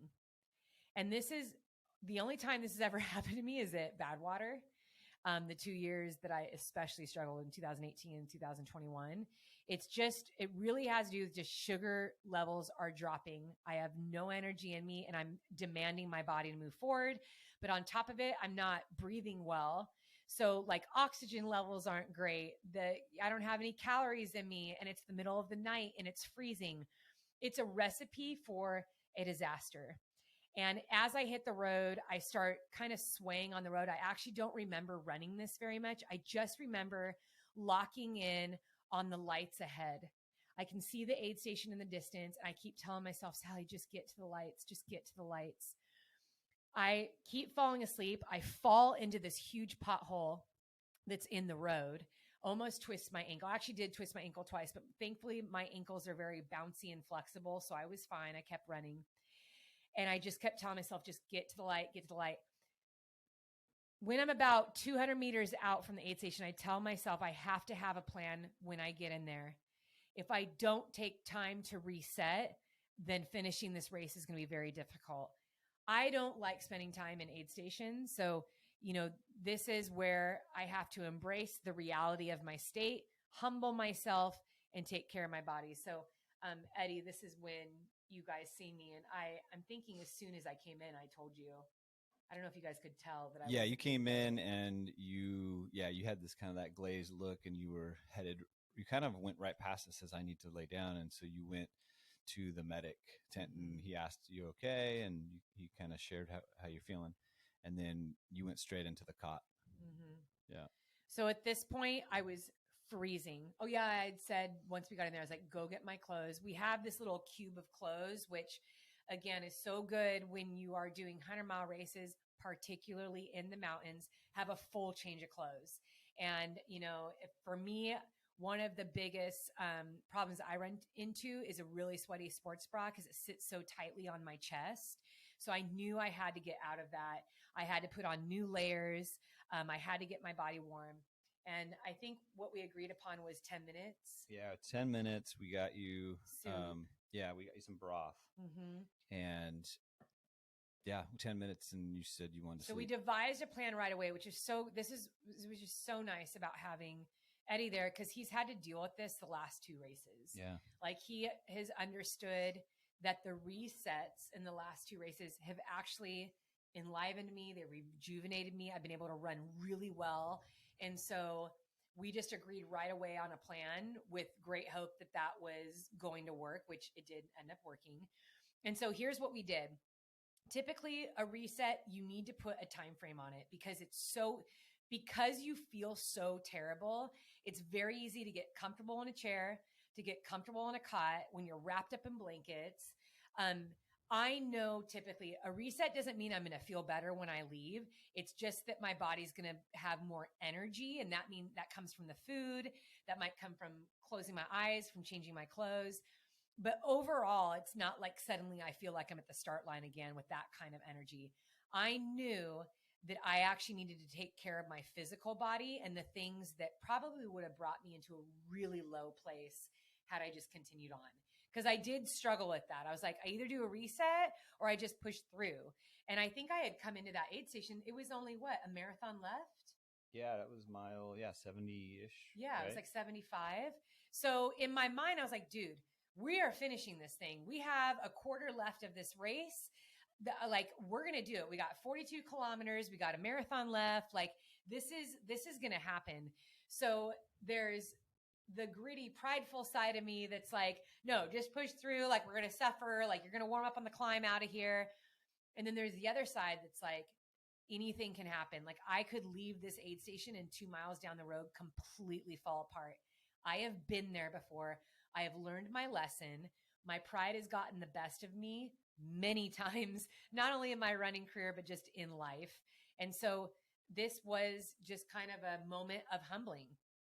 I don't like laying down in a cot. I actually don't like people seeing me in that state. I don't like feeling weak. I do not like appearing to have been out of control as far as like everything that was going on in my body. So I was not in a good spot, but I laid down. I think I fell asleep immediately. For 10 minutes. We got soup. Eddie held up a towel and I took off all my clothes. Just the top, like I took off my sports bra, my shirts, put on all dry clothes. And then I sat up and I looked at you and I was like, I need 10 more minutes. Yeah. I was still cold. Yeah. You were not as cold, but you were still cold, but yeah. And I think at that point too, you gave me some like cold brew.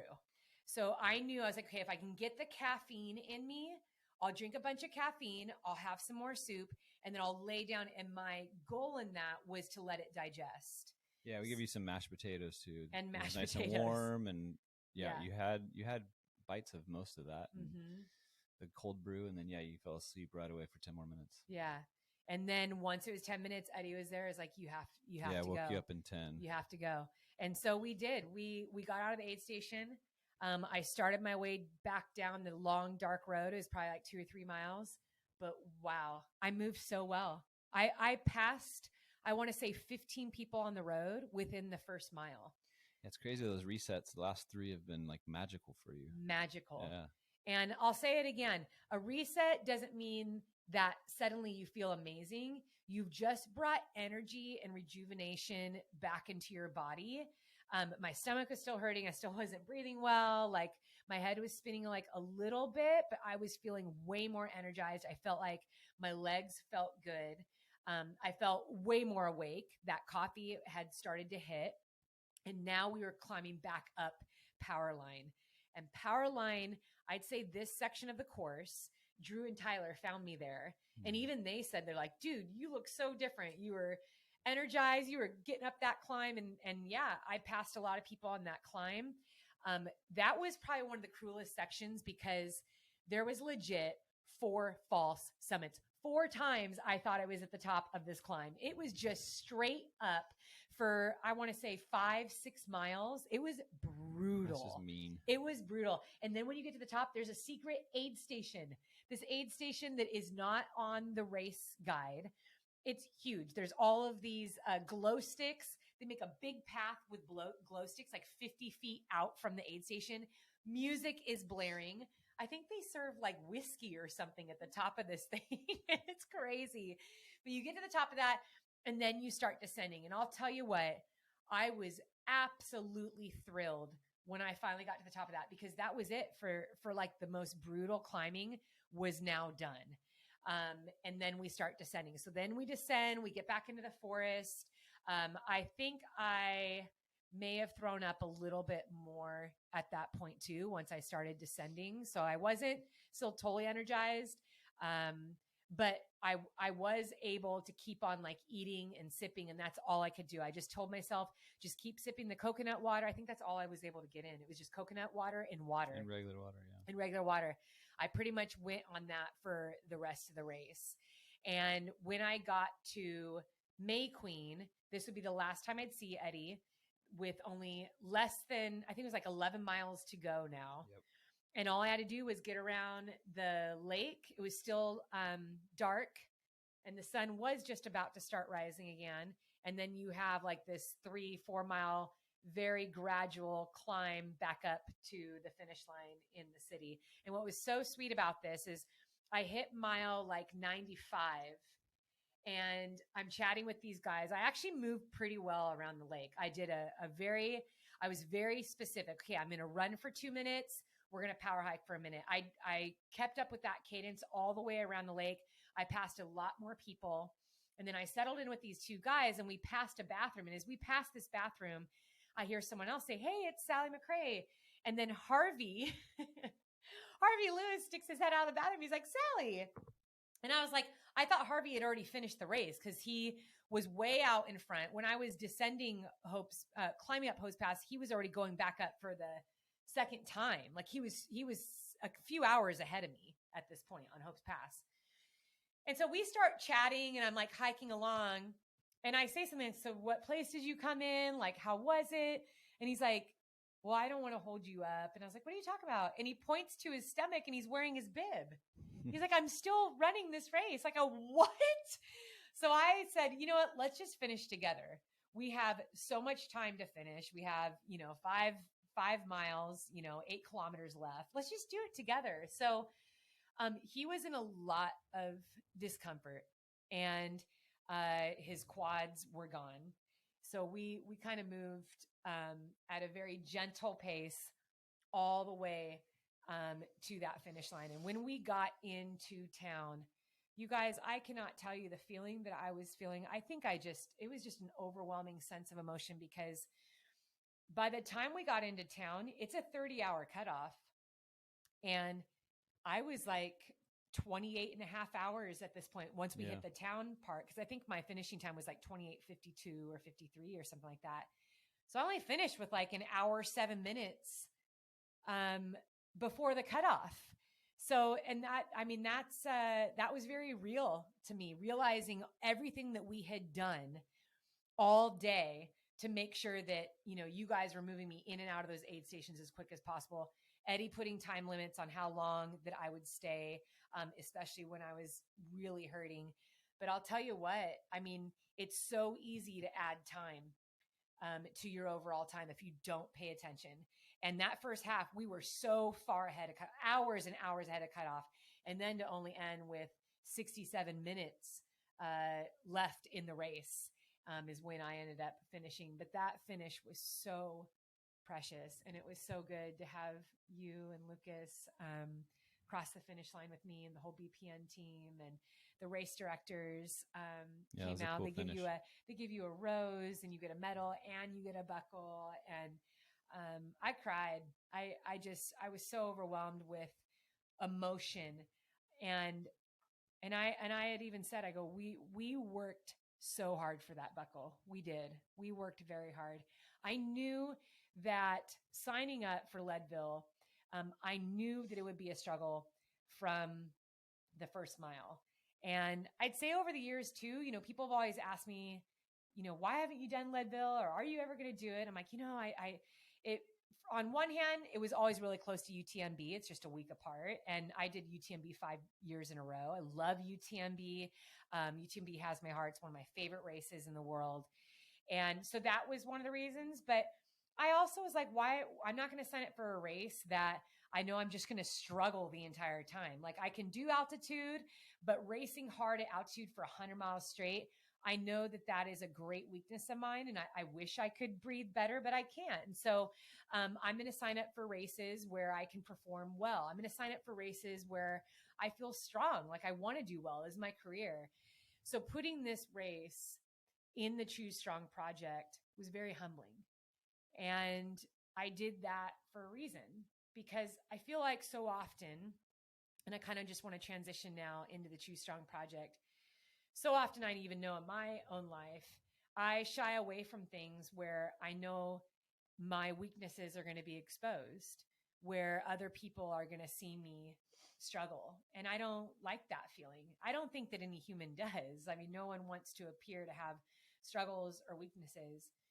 But I've also learned as the years have gone by that many times putting yourself in those situations of struggle is where you actually see what you're capable of doing, where you actually see how strong you are.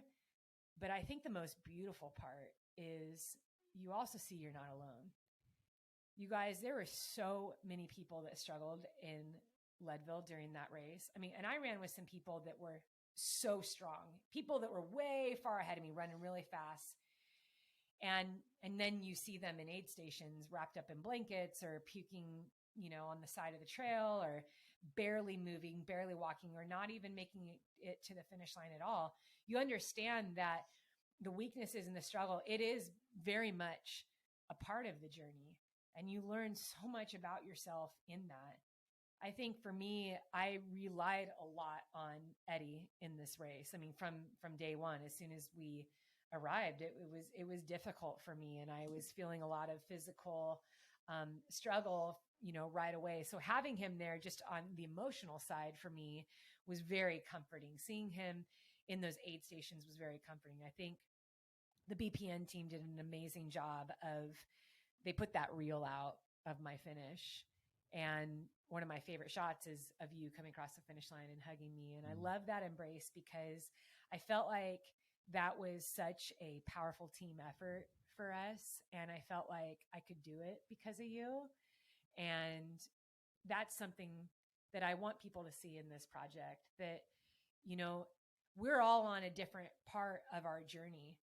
And you never know where someone is in their journey when you meet them. And I think sometimes that is where we need to be gracious to others, because later on down the road, you're going to need that grace too. You need to be gracious to yourself. The more gracious you are to yourself, the easier it is to be gracious to others. And it is okay to put yourself into these situations of struggle, because it actually increases your capacity for compassion. You start to understand and empathize and feel for people that are in that season of struggle or a constant state of struggle. We need each other to get to the finish line. And I'll tell you what, for as much as I talk about running, this really is about life. There's only one finish line in our life, and our journey will be filled with seasons where we need extra support. You're going to be filled with seasons where, gosh, that sun goes down, it gets dark, and you're freezing, and you are so far away from that finish line. It's easy to feel hopeless. It's easy to feel weak. It's easy to lose your way. And I think that when you put yourself in those areas of struggle and understand how important it is to have people that support you and love you, but also that you can be that person for somebody else, it just makes your journey that much more powerful and that much more meaningful. And so I'm going to go ahead and end with a little post that I wrote on Instagram. I encourage you guys, you can go back and read it. It is really my final thoughts about this race. I'd say that, this the challenges that we're finding on this Choose Strong project have been both wonderful, they've been hard, but they have really blown Eddie and I away. So actually, before I share that, because I kind of want to close with the Eddie, you were going to share a little bit about what we're doing next. Yeah. So and why don't we just chime in on that? Yeah. In about 11 days, we are off to Switzerland for race number 4. Yeah. So race number 4 in 11 days. And the cool thing about the Switzerland race, it's only 67 miles. It's none of this 100-mile stuff. But 67 miles. Let's talk about that terrain. All right, but yeah, it's probably from what I've seen online, it's an aggressive kind of. It's the Swiss Alps, right? So it's steep, it's pretty rugged. But the cool thing is, there's only 18,000 feet of climbing in 67 miles. So that's cakewalk. 18,000 feet of climbing, 18,000 feet of ascending. Yeah, in 67 miles in the Swiss Alps. So basically, it's 100. Yeah, that's gnarly. Because Leadville was just about 16. 15. Yeah, it was like 15 and a half. So it's going to be more climbing in a shorter amount of time. Yep. So that's coming up. So we got to get you recovered and ready to rock. Yeah. And you can keep up with us on that. Follow the Choose Strong project, social media outlets, and see where we'll be going with that. And as always, I will post a little story about that race and why it's number 4 in the project as we move through this story. But before I let you go, and thank you for hanging with us for so long. I think, Eddie, this might be the longest podcast that we have recorded to date. Yes, it is. I'm going to read this to you, and my hope is that it encourages you for your day.